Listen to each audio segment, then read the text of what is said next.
शहर, जिसके बारे में हमारे धर्म ग्रंथों में बहुत से उल्लेख मिलते हैं, जिसमें इस शहर को अति प्राचीन और सबसे पवित्र स्थल के रूप में वर्णित किया गया है। पौराणिक कथाओं के अनुसार इस नगर की स्थापना भगवान शिव ने लगभग 5000 वर्ष पूर्व की थी, जिस कारण से ये आज एक महत्वपूर्ण तीर्थ स्थल है। ये हिंदुओं की पवित्र सप्तपुरियों में से एक है। ब्रह्म पुराण, लिंग पुराण, मत्स्य पुराण, अग्नि पुराण, स्कंद पुराण, रामायण, महाभारत एवं प्राचीनतम वेद, ऋग्वेद सहित कई हिंदू ग्रंथों में इस नगर का उल्लेख आता है। सामान्यतः वाराणसी शहर को लगभग 3000 वर्ष प्राचीन माना जाता है, परंतु हिंदू परंपराओं के अनुसार वाराणसी को इससे भी अत्यंत प्राचीन माना जाता है। इस शहर के बारे में एक प्रसिद्ध अमरीकी लेखक ने कहा था कि बनारस इतिहास से भी पुरातन है, परंपराओं से भी पुराना है। वाराणसी शहर के बारे में यह भी कहा जाता है कि जब पृथ्वी का निर्माण हुआ था तब रोशनी की सबसे पहली किरण यहीं पर पड़ी थी। लंबे काल से वाराणसी को अविमुक्त क्षेत्र, आनंद कानन, महाशमशान, सुरंधन, ब्रह्मवर्त, सुदर्शन, रम्य एवं काशी नाम से भी संबोधित किया जाता रहा है।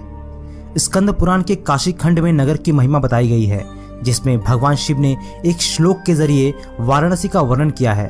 ये शहर हिंदू धर्म में सर्वाधिक पवित्र नगरों में से एक माना जाता है और साथ ही साथ बौद्ध एवं जैन धर्मों में भी इसे पवित्र माना गया है। ये शहर संसार के प्राचीनतम बसे शहरों में से एक है और भारत का प्राचीनतम बसा शहर है। भारत की धार्मिक और सांस्कृतिक राजधानी वाराणसी से जुड़े कई पौराणिक मान्यताएं और आश्चर्यजनक तथ्य भी जुड़े हुए हैं। ये शहर हर मायने में सबसे पवित्र पूजनीय स्थल है। वाराणसी का सबसे पुराना उल्लेख महाभारत में मिलता है। महाभारत पूर्व के किसी साहित्य में किसी भी तीर्थ आदि के बारे में कोई उल्लेख नहीं है। आज के जो तीर्थ स्थल हम देख रहे हैं वे सब के सब तब अधिकतर वन प्रदेश में थे और मनुष्यों से रहित थे। कहीं कहीं आदिवासियों का वास रहा होगा। कालांतर में तीर्थों के बारे में कही गई कथाएं अस्तित्व में आई और तीर्थ बढ़ते गए, जिसके आसपास नगर और शहर भी बसे। वाराणसी का नाम दो नदियों वरुणा और असी के संगम पर पड़ा। भारत की धार्मिक राजधानी की पवित्र यात्रा इस शहर की संस्कृति का गंगा नदी और इसके धार्मिक महत्व से एक अटूट और अहम रिश्ता है। कहा जाता है कि ये शहर किंवदंतियों से भी प्राचीन है और जब इन सबको एकत्रित कर दें तो उस संग्रह से भी दुगना प्राचीन है। पौराणिक मान्यताओं के अनुसार वाराणसी शहर भगवान शिव जी और देवी पार्वती का निवास स्थान हुआ करता था। ऐसा कहा जाता है कि जो भी सबसे आखिर तक यहाँ जिंदा रहेगा उसे जरूर ही मोक्ष की प्राप्ति होगी। वाराणसी एक ऐसा शहर है जहां आपको असंख्य संख्याओं में मंदिर देखने को मिल जाएंगे जो शैव और वैष्णव धर्म को समर्पित है।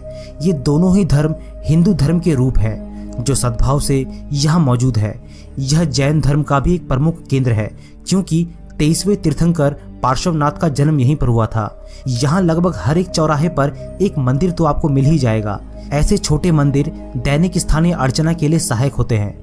इनके साथ ही यहाँ ढेरों बड़े मंदिर हैं जो वाराणसी के इतिहास में समय समय पर बनवाए गए हैं।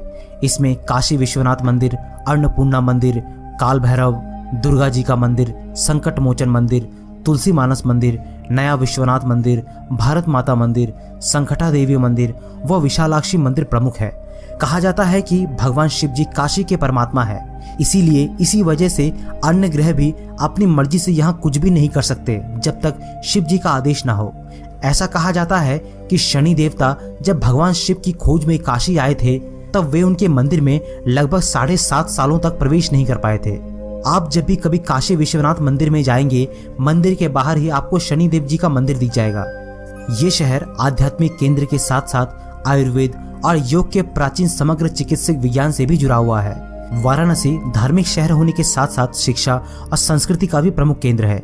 व्यापार के संबंध में अपनी धार्मिक और सांस्कृतिक महत्ता से परे शहर को प्राचीन काल से ही वाणिज्य और व्यापार का प्रमुख केंद्र माना जाता है।